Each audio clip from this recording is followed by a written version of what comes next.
Padre. Sunday, I don't know, Sunday afternoon, Sunday morning. We're right in the between. In the between. That makes me think of stuff inappropriate to say. Don't kick them in the between. Anyway, it's later. It's not morning. I had a lazy morning. Had some bacon and some eggs. Toast with jam.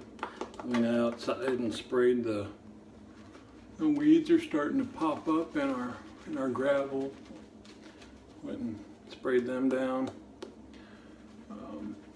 So just finally getting around to a shave here. So I'll do a nice aggressive shave today, and then tomorrow morning I'll be something very nice and mild because won't have a lot of growth at that point. Should show you what I'm using.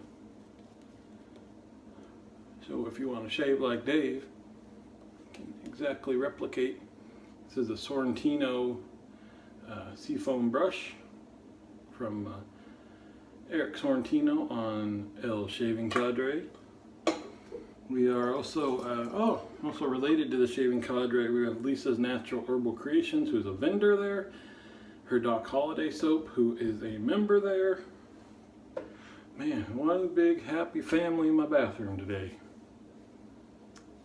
So, I haven't stopped using this thing since I made it.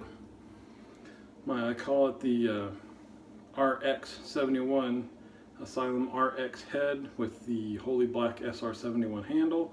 It's a beast! Heavy, heavy, heavy dude. You know the Asylum RX is a heavy razor, and this handle makes this head feel light. Anyway, I was mentioning how this is kind of makes it, I've never swapped up heads or handles before. Part of that is I don't want to forget what goes to what. More of seeing people using the older razors and swapping handles around and stuff. But the other part is I just realized that this can make a very expensive razor. If you're buying what is this thing? I think it's $175 to $225, somewhere in there, the RX razor. But if you're just using the head for that, then you're adding in the price for this razor. So Dave in Kentucky is like, well, you just use the other handle and head to make another one. Look at that. That looks pretty sweet. The only trouble is we did all this to get rid of this head, which causes a lot of flutter in the blade. But I think that looks really cool. I'm going to keep experimenting with different blades and stuff in this head.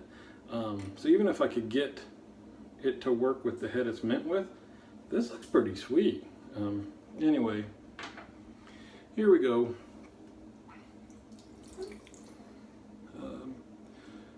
So the wife and I took a trip up to Napa yesterday. Not unusual, but it was just a very nice trip for us. Just a day trip. But because it's just very enjoyable. The Bay Area in California has been having a very wet year this year. I'm trying to concentrate on pressure too. I'm really trying just for a super, super close shot. Dang it, got a little weeper right there.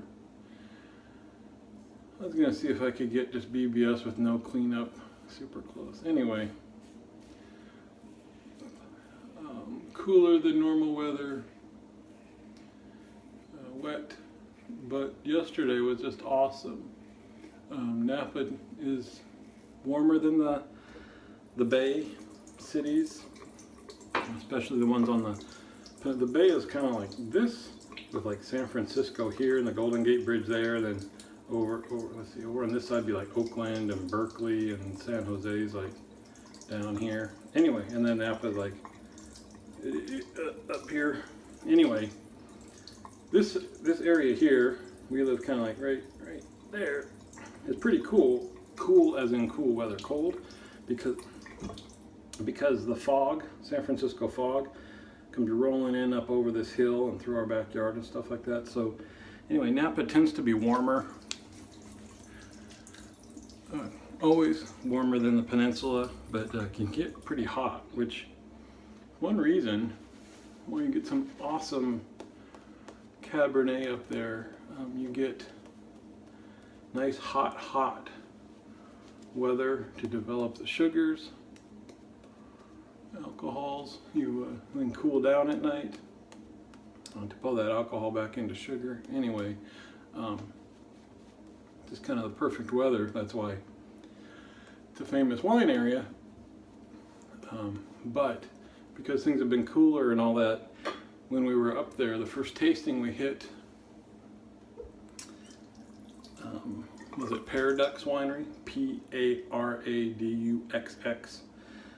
part of the Duckhorn family. But they're one of our favorite tastings to do. We're members up there, but they've got a nice outdoor area with some outdoor couches, some Adirondack chairs. You generally taste 4 wines. They give you a white when you walk in, and then usually 4 reds. That's what they make there, is red blends. But they bring all 4 out with a little bit of cheese, explain them all, and then let you just sit there and relax. And so it was nice enough that we could sit in the sun without getting boiling hot and just enjoy. So, and then I wanted to mention we hit this new restaurant called Charter Oak, and the chef that used to be at Meadowood, and Meadowood is a 3 Michelin star restaurant up in Napa Valley. Ate there once. Just, of course, amazing service, amazing food, served in ways you wouldn't even imagine. That Weeper's just going. Anyway, he started his own restaurant, and I will post a thread about it in the Shaving Cadre forums. I usually don't go on and on about, you know, that kind of stuff. Sometimes I'll post one picture from a place, or just say we had a great meal. This one, I would not hesitate to recommend it. We will be going back for sure.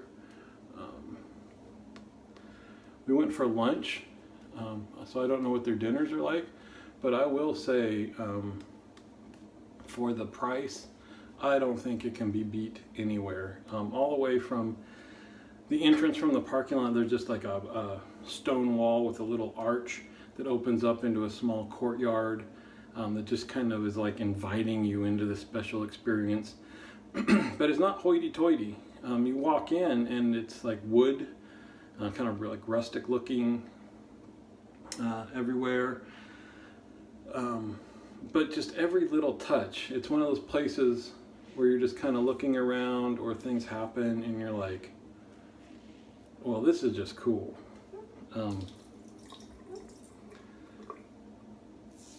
And so some of my, I got a, started with a cocktail there, which I took a sip of it. It was very good. It was called something peach. It wasn't super sweet. I don't remember what it was. Some kind of ricotta peach, where they kind of, I think they instill one of the alcohols with ricotta. Anyway, took a sip of it, and the roof of my mouth started getting a little bit numb.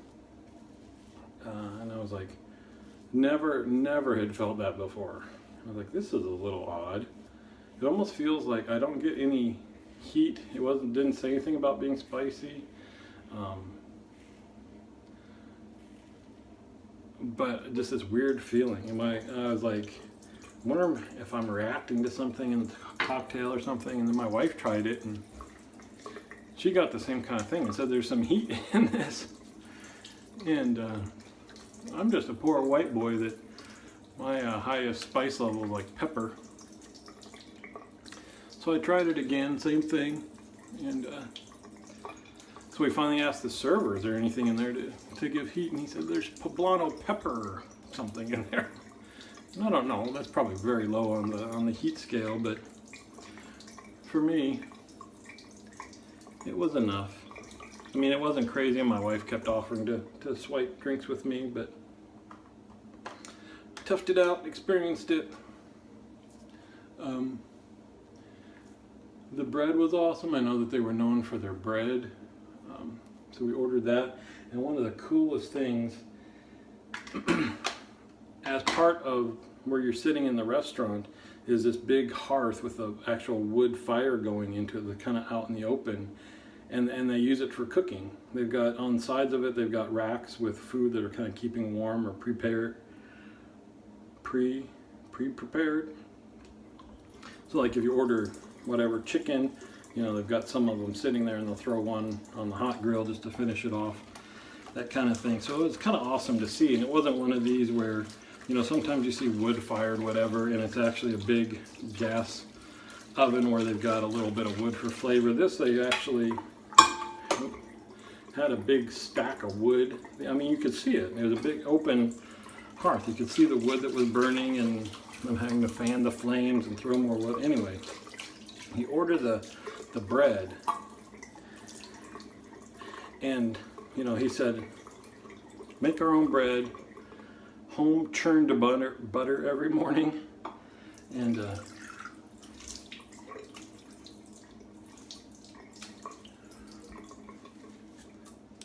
the bread, you smell it, comes out warm, you smell it, and it smells just like a campfire. It smells so good. I was just in heaven. If nothing else happened, just to sit there smelling this bread. It was good. I don't know. I'm not a bread aficionado. Super like thick slices with that crunchy outside.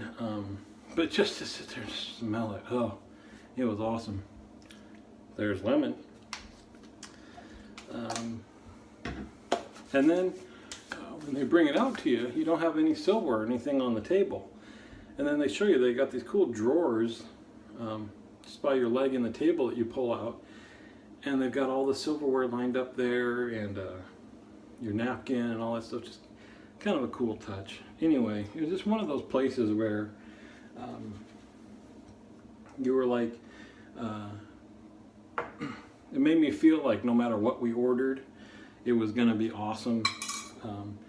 I read on a review that their burgers were really good, and I was very hesitant to order the burger because it feels like you're wasting a choice of maybe some amazing thing just on a burger. But this thing, it might be the best burger I've ever had.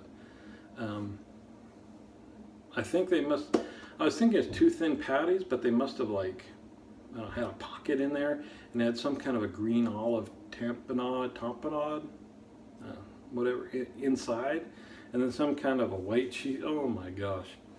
And then some thick fries. I'm not a thick fry liker. I like them thin and crispy, but these were thick and crispy, and they had a smoked ketchup. Anyway, dudes, highly recommend. There's one other restaurant in that area where we like to go for brunch, so I can kind of see we want the nicer day trips or weekends up there, hitting brunch at one place and then a late lunch or dinner at this place, and never being disappointed. Sorry, if you haven't seen it, here's the Nivea 2-in-1. I just mixed it up. Normally it's like clear and blue, and you mix it up and it's like light blue.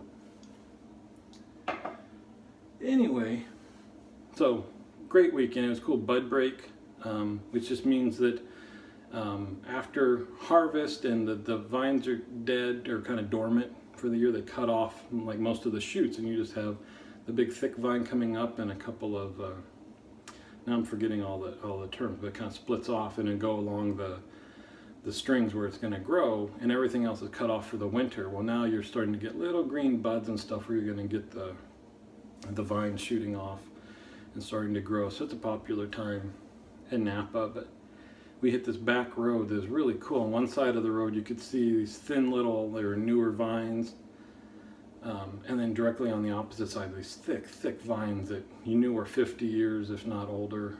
You know, because as they grow they get thicker and gnarlier and knots and cracked and all that stuff. Super cool. Anyway, just seeing the differences there and all that. Gonna let this dry down a bit. Originally I grabbed, so I don't know what, I didn't look up Doc Holliday scents. I'm not gonna tell you what I think it is, because I think this is one that I maybe don't smell what it's supposed to be. To me it's very peppery. I was gonna use the Bleu de Chanel as my scent today, but I'm going with the Sauvage just because I think I used this one other time on camera. This is new to me, only I've actually worn it that one time since I got it, so this is a bit peppery, so we'll finish off with that. Anyway, hope you're having a great weekend. Bingo starts tomorrow. Not too late if you're part of the cadre you want to join. Even a couple days into it, nobody wins day one or day two. So you can request a card, catch up. Just simple old bingo this time. Don't got to rack your brain. Don't got to figure out which angles to go at or which squares count or don't. They all count. We're all winners, right? I haven't posted a prize. I do want to give you something. I kind of think that's cool. The badge is neat, but it goes away. So we'll see what I come up with. Maybe it will be announced when somebody wins. We don't know. Anyway, watch for it tomorrow. See you on the forums.